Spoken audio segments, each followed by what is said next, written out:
So good morning mga igan! Gagawa ngayon tayo ng buko pandan.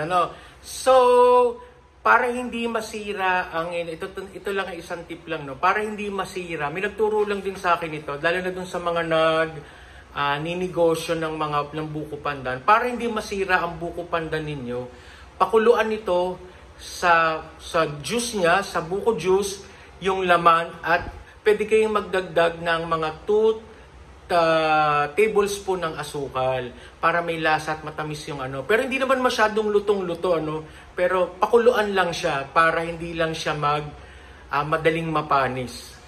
So ganito yung ginagawa ko yan. So nilagyan ko na yun ng 2 tablespoon ng asukal at pakukuluan lang natin siya. Ayan. Pero wag naman yung lutong-luto, basta kumulo lang siya.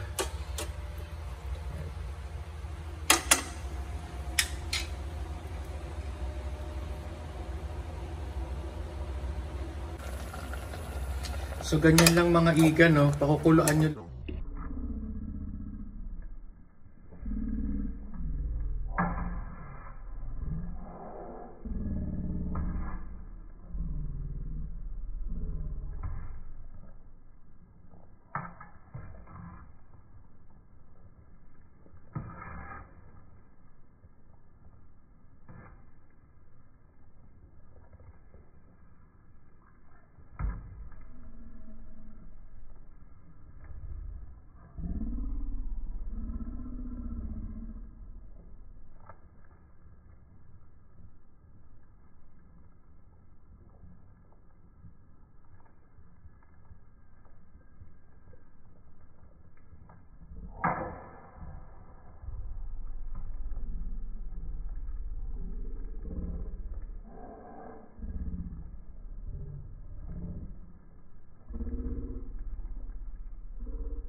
Okay na yan.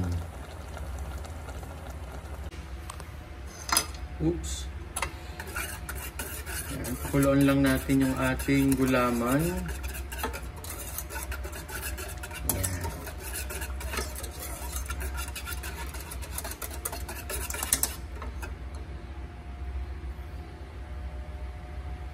So by the way guys, ito yung ginamit kong gulaman, Mr. Gulaman na may buko pandan. So yan.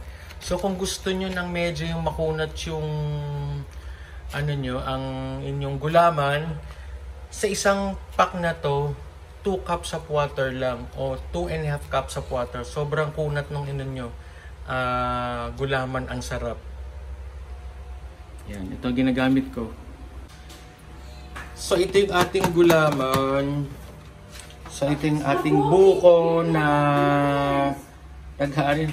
nag-aano yung mga mag-ina.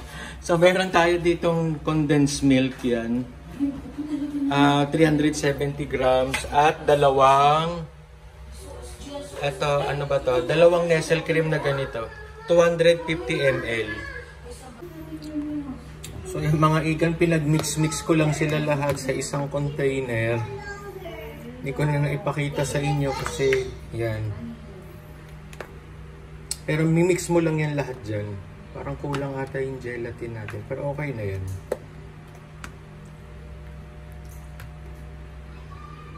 Ayan.